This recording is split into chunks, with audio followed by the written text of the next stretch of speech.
Toyota Innova. So push start installation with remote start. Version 2 itong kinabit natin. Nag-avail na rin sir ng alloy case, tsaka ng voltmeter with fast charging ports, OEM chime, mga LED signal lights. Nagkabit na rin tayo. So ito yung alloy case natin. And then may kasama na itong free mobile application na pwede sa iOS or Android devices nyo. Okay? So ang kahalagahan lang ng may mobile application, if ever kasi mawala itong mga key fobs nyo, malobat during the travel, masira, may backup kayo. Pwede nyo gamitin yung mobile app as your key fob or remote. Okay? So start na natin remotely. Press 3 times lang sa lock button. 1, 2, 3. Start na yan after 8 seconds. Kasi na-request ni boss, lagyan daw namin ng ignition start delay. So after mawala ng mga airbag sensors dun sa cluster, tsaka siya mag-start. So yan, nag-start na. Tapos pag lumapit kayo dyan, automatic mag-unlock na rin yung doors nyo. Papasok na lang kayo para i-drive siya. Okay? Then pakita ko yung button yung kinabit natin. Yan. So may dalang panel si boss. Diyan natin nilagay para OEM style. Okay? Yung itsura ng button natin. Okay?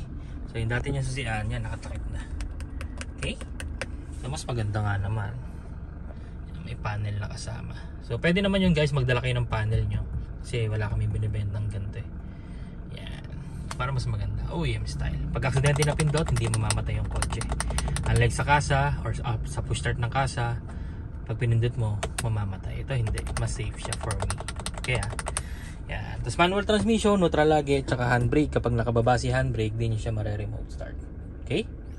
Tapos, after 10 seconds pa lang, kahit hindi ka pa umaalis, tumapa ka sa brake, auto-lock lahat ng doors, and then even naka-andar, pwede ka mag-unlock, pwede ka mag-lock sa key fob. Okay? Yan. Tapos, pag gusto mo patayin, pwedeng patayin sa app or dito na lang. Okay? Voltmeter ito siya with fast charging ports. Yan. Monitor nyo na yung battery life nyo kung healthy pa. Car battery life po. Okay? At the same time, fast charging na rin siya. Patayin natin. Apak lang sa brake. Isang pindot. Patay na yan. And then automatic, unlock din lahat ng doors mo. Without stepping sa brake, unang pindot.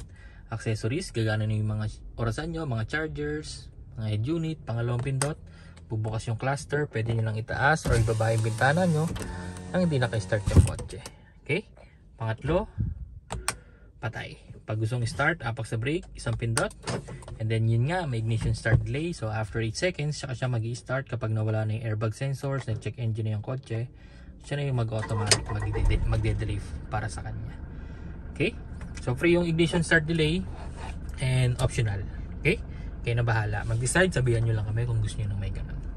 Alright, so yun lang naman guys. 2 years warranty, guaranteed clean wirings, quality insulation, and then free back to zero fumigation pa after the installation. Alright, maraming salamat. Bye!